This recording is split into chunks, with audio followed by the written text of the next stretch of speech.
ini kami akan membahas tentang kematian, bahwasanya kematian itu adalah indah. Kematian itu adalah nikmat. Oleh karenanya tidak perlu ditakuti tentang masalah kematian itu. Satu pertanyaan, kematian yang bagaimana yang dikatakan indah, nikmat, sehingga tidak perlu ditakuti? Terus yang bagaimana orang yang menghadapi satu kematian itu tidak takut, bahkan itu indah dan nikmat? Bapak Ibu, telinga punya hak.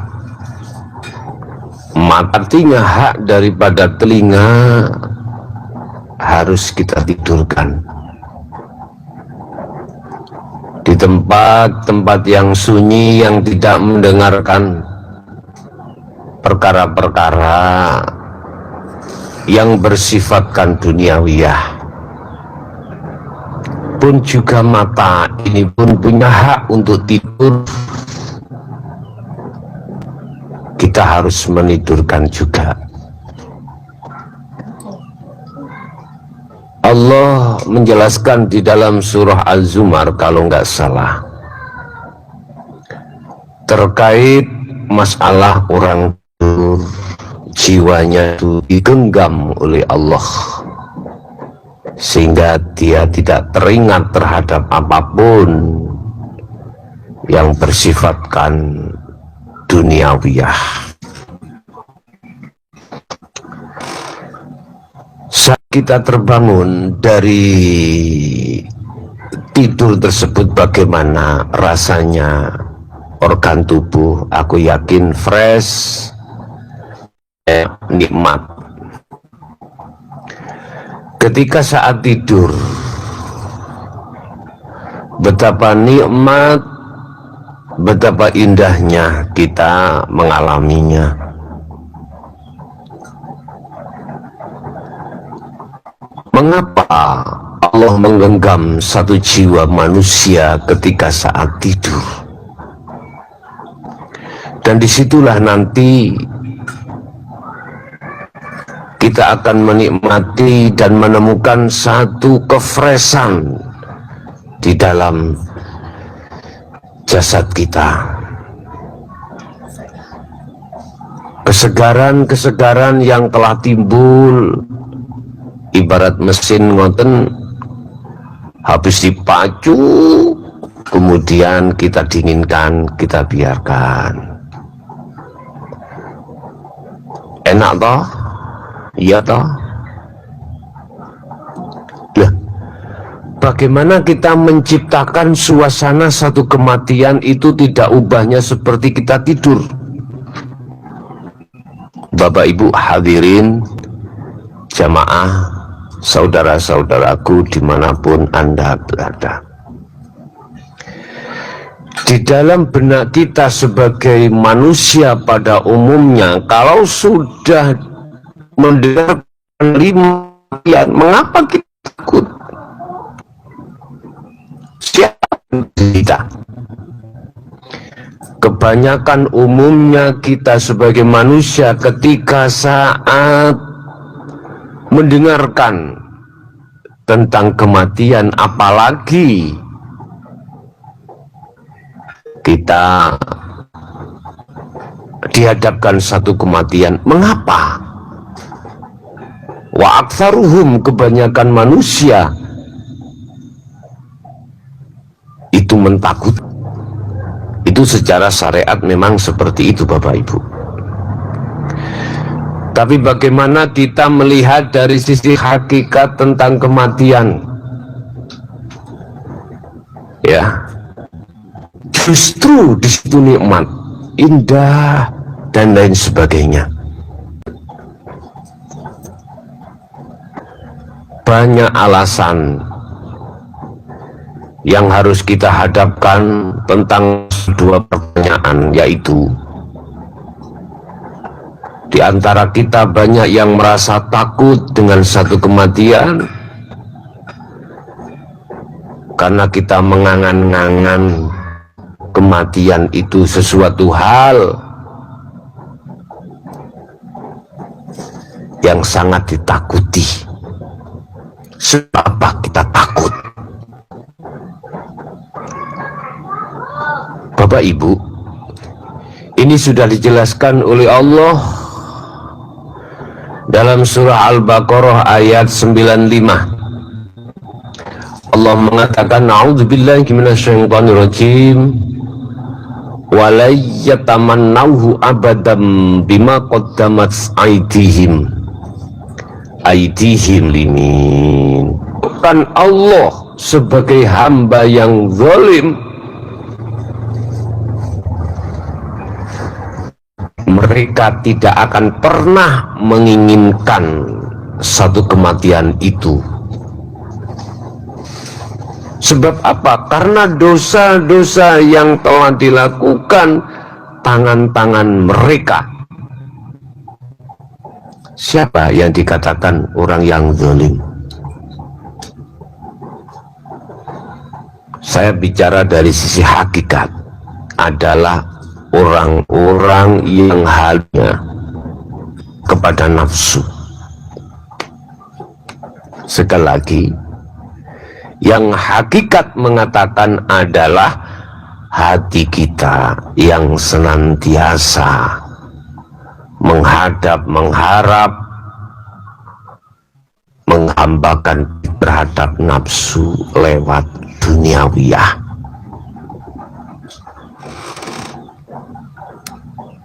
Gitu, itu ada satu pertanyaan. Namun kita di dunia pasti butuh dunia. Oke, itu benar, gak salah. Cuman ada batas-batasnya, adalah fisik. Nggak apa-apa Anda semewah apapun duniawiyahnya, monggo, itu nggak salah. Duniawiyah di dalamnya, monggo.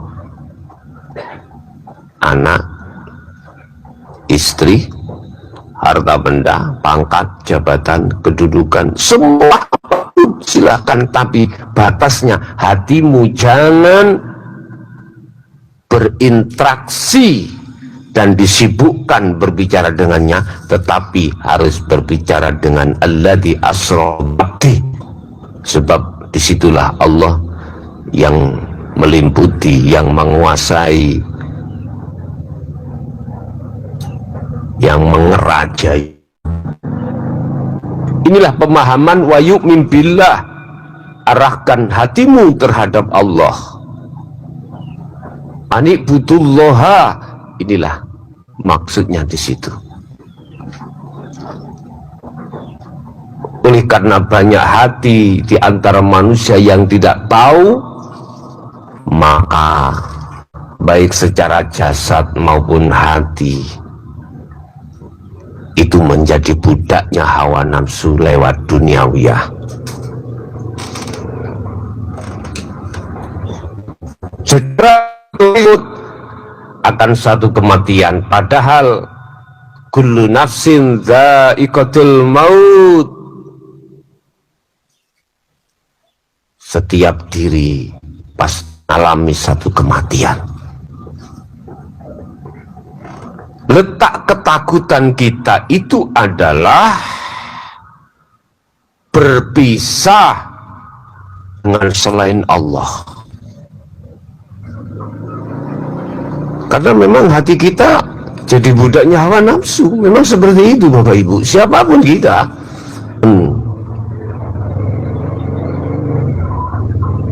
Kita tergolong orang yang paling alim sekalipun, manakala hati kita menjadi budaknya hawa nafsu, pasti takut. Takut berpisah. Wah, bujuku si awayu-wayu, anakku cili-cili,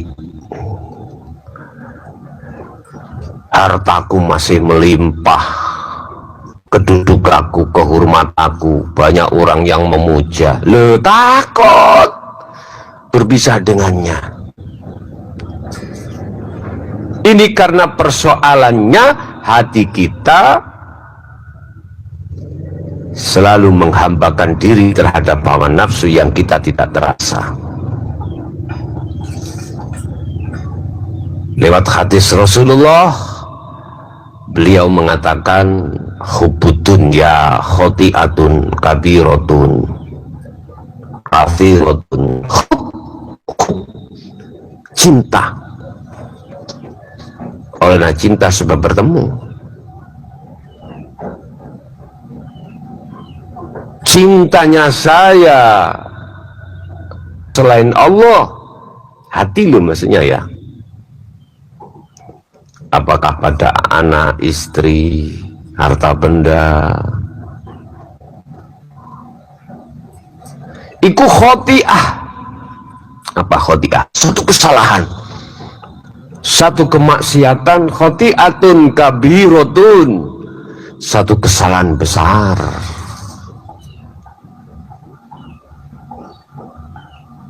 Bapak Ibu, karena kita tidak tahu caranya kita mencintai Allah, karena kita tidak tahu jalan menuju Allah. Ini persoalannya. Walaupun kopi wis punder ya, sarungan mepek, manakala hati kita masih jadi budaknya hawa nafsu, pasti takut. Padahal secara hakikat boleh saya katakan bahwasanya kematian itu adalah nikmat, indah banget. Sampai-sampai diisyarohkan bagi orang yang sangat lelap ingin tidur. Tidur kan nikmat, ya, seperti itu. Ini berlaku bagi siapa? Kalau kematian itu indah, kalau kematian itu nikmat bagi siapa? Bagi hati yang bagaimana? Bapak Ibu hadirin rahimakumullah, kalem-kalem kita renungkan, kalem-kalem, pelan-pelan kita pahami ya, tentang masalah kematian itu adalah sebuah nikmat.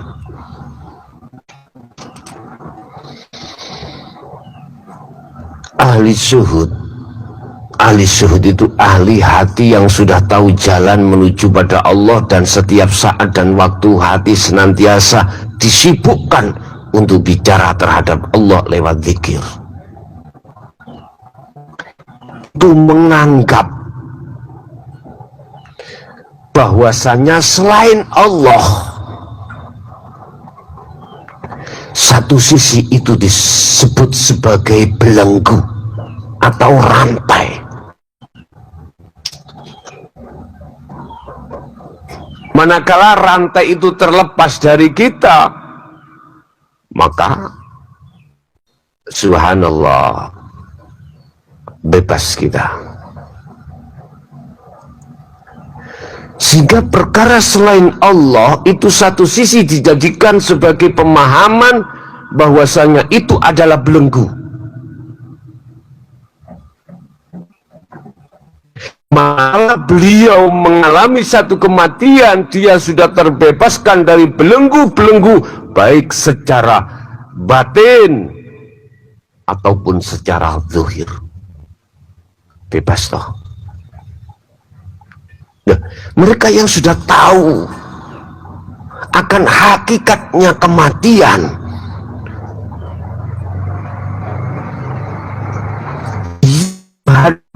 dengan nikmat lapang dada, karena dia sudah tahu jalan ke Allah. Letak dikatakan nikmat, letak dikatakan indah, dengan dia sudah terbebaskan dari belenggu-belenggu yang bersifatkan duniawiyah. Sudah tidak lagi ada kewajiban anak istri, oke.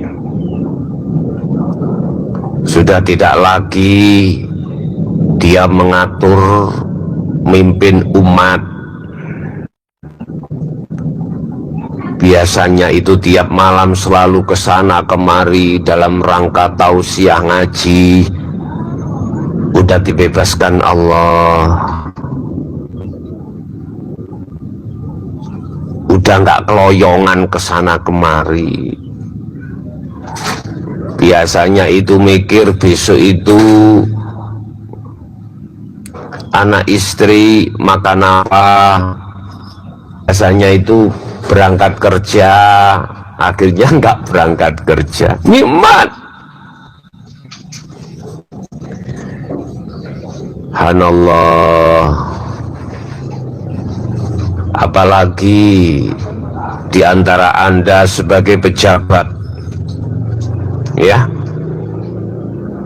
besok sudah tidak mikir yang namanya LPG, laporan pertanggungjawaban, sudah tidak. Loh, enak loh. Ya, jadi begini, tiap pagi itu ke ladang,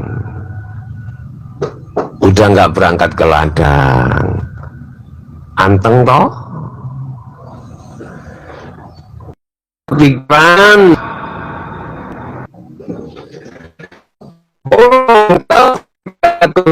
bahwasanya adalah nikmat dan indah dan yang harus dirindukan pertemuan secara maksimal terhadap Allah, ahli zuhud, ya, secara otomatis dan tentunya dia sebelumnya sudah. Sehingga kita saat menjalankan wa inna ilaihi raji'un, sangkan paraning dumadi, gampang. Saya istilahkan, mau berangkat menuju satu tujuan, sana, baik jalannya aku ya paham, alamannya juga paham, yang saya tuju di sana juga tempatnya paham.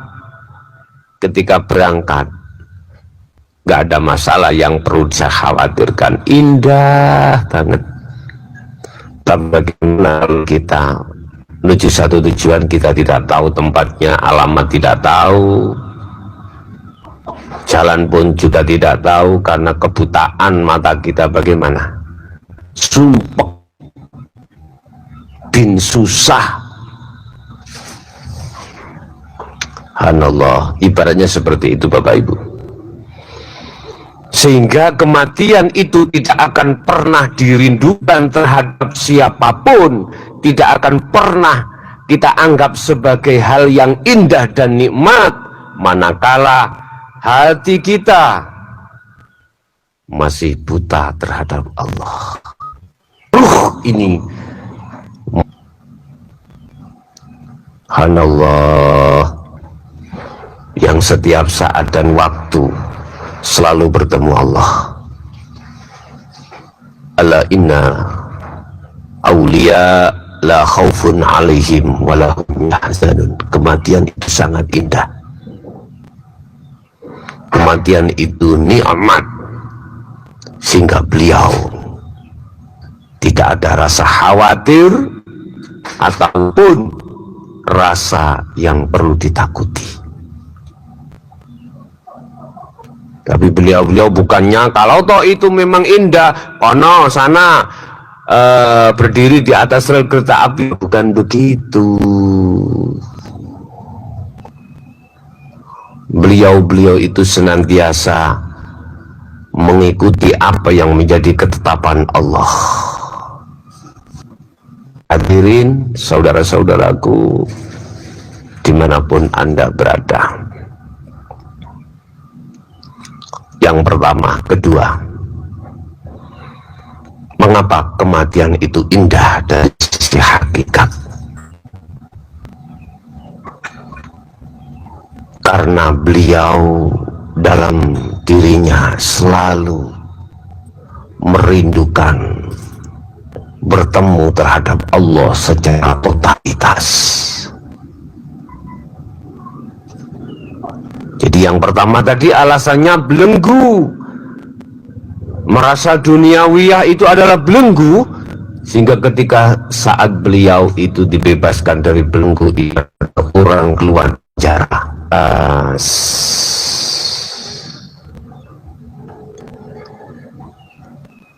Secara batiniah, tapi secara jasad zahiriah belum. Sehingga ketika dihadapkan totalitas baik batiniah maupun zahiriah jasad, maka itulah kenikmatan yang luar biasa. Jadi ini wong kumpul sampai ngono kuwi, yes kalah nikmat lah, kalah nikmat. Subhanallah, itu hanya perbandingan, nggak bisa dibandingkan. Kenikmatan yang tidak ada bandingannya hanya satu, nikmatnya jiwa atau nikmatnya ruh, nikmatnya hati bertemu terhadap Allah Subhanahu wa Ta'ala. Kalau tentang masalah bagaimana caranya ketemu sudah sering kami sampaikan di bab-bab yang lain. Yang jelas pada kesempatan sore hari ini saya membahas tentang kematian.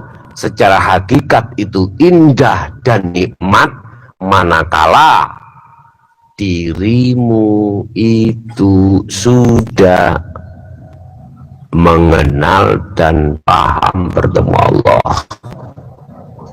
Sebab kalau sudah di situ, kau akan mengatakan bahwasanya selain Allah adalah hanya belenggu doang. Di dunia, ahli syuhud itu hanya satu yang tidak terbelenggu adalah hati.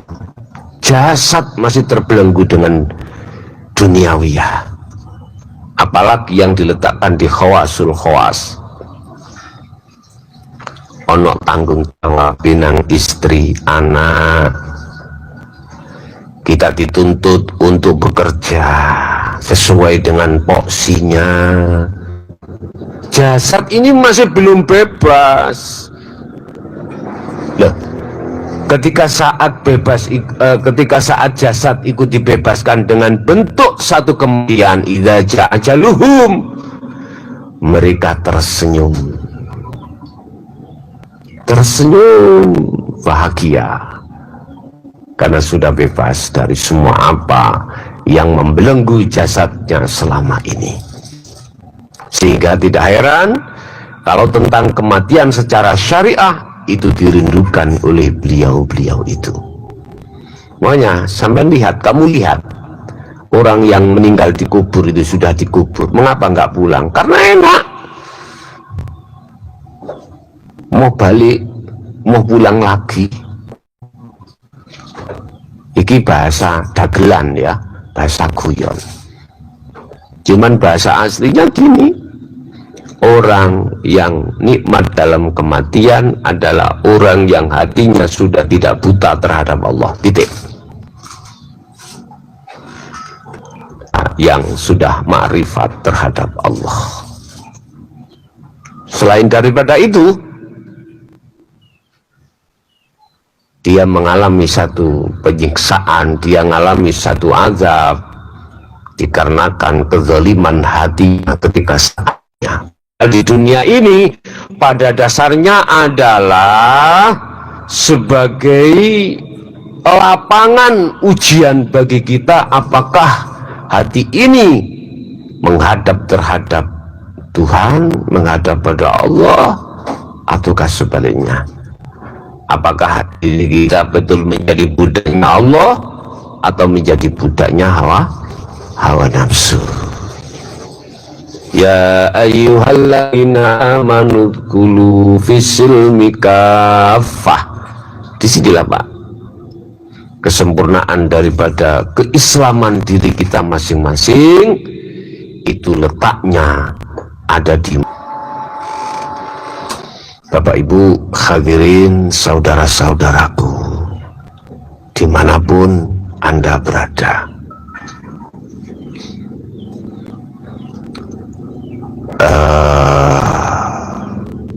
Untuk mendukung daripada dakwah ini,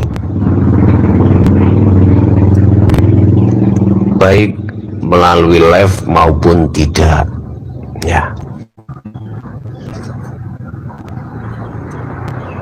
kami mohon selalu istiqomah, ya, selalu istiqomah mengikuti live tersebut supaya setiap hari selalu kita mendapatkan wejangan dari Allah yang tiada lain adalah untuk menggembleng, mencari satu kefahaman dalam pengamalan nantinya. Sebelum kita mengamalkan satu ilmu, kita harus memahami ilmu tersebut. Sehingga kami mohon terhadap saudara-saudara,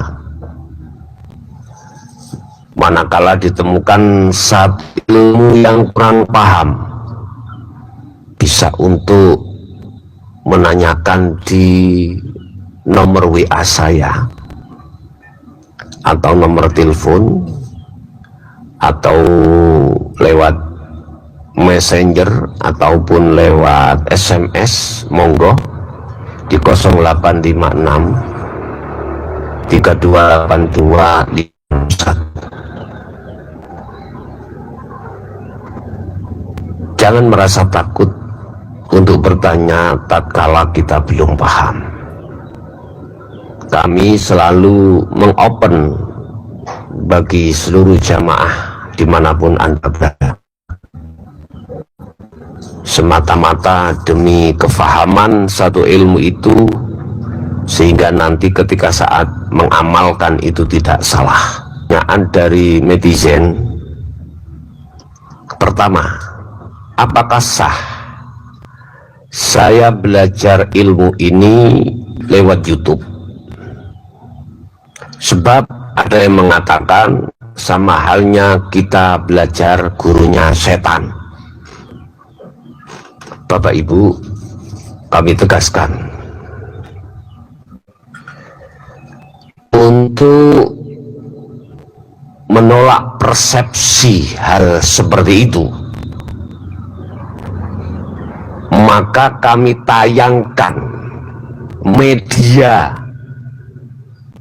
lewat nomor WA atau telepon, saya cantumkan supaya ada hasil sambung antara saya dengan jamaah, sehingga dengan begitu sah. Walaupun Anda jauh mengikuti beat yang lewat YouTube atau rekaman, nggak apa-apa, dan itu sah. Karena apa? Ada rujukan. Membedakan kan tempat. Sama, menurut saya sama. Anda langsung di majelis taklim di pondok saya sama dengan Anda di luar. Karena itu tadi, ada nomor yang harus bertanggung jawab manakala salah satu jamaah itu ada yang tidak paham ditanyakan. Kecuali kecuali dalam video itu tidak mencantumkan nomor yang bisa dihubungi. Kalau ini saya nggak bisa jawab, itu Anda sendiri yang menjawab. Semestinya semestinya ini para pendakwah yang berani, yang sudah berani tampil di media, khususnya di YouTube atau gimana, harus mencantumkan nomor, yang nomor itu dibuat untuk muhadasah, untuk bahsul masail, sebab untuk tanya jawab, sebab tidak semuanya akan paham, sehingga jamaah atau umat ini bertemu solusinya, bertemu jawabannya manakala dia tidak ada kefahaman. Ini kalau seperti ini sama saja. Terus bedanya dengan zaman sekarang, corona, para anak sekolah itu daring ya, jadi lewat online. Di sana ada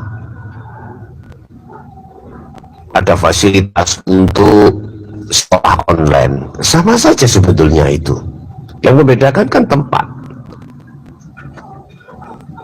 Menurut kami, menurut hemat kami, nggak usah dipersoalkan.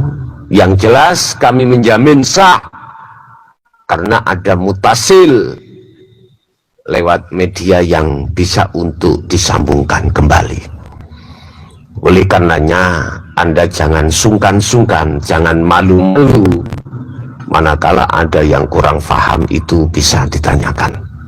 Oke, Bapak Ibu hadirin jamaah semuanya, sampaikan terkait masalah kematian dari sudut pandang hakikat. Bagi ahli syuhud itu tidak akan pernah takut, alias justru itu nikmat dan indah, sehingga beliau selalu tersenyum dan tersenyum. Tapi pada umumnya kematian kalau kita lihat dari sisi syariah, sesuatu hal yang tidak diinginkan, sesuatu hal yang tidak diharapkan, walaupun dan padahal itu pasti datang adanya. Semoga bermanfaat. Akhirul kalam, ihdinas siratal mustaqim. Assalamualaikum warahmatullahi wabarakatuh.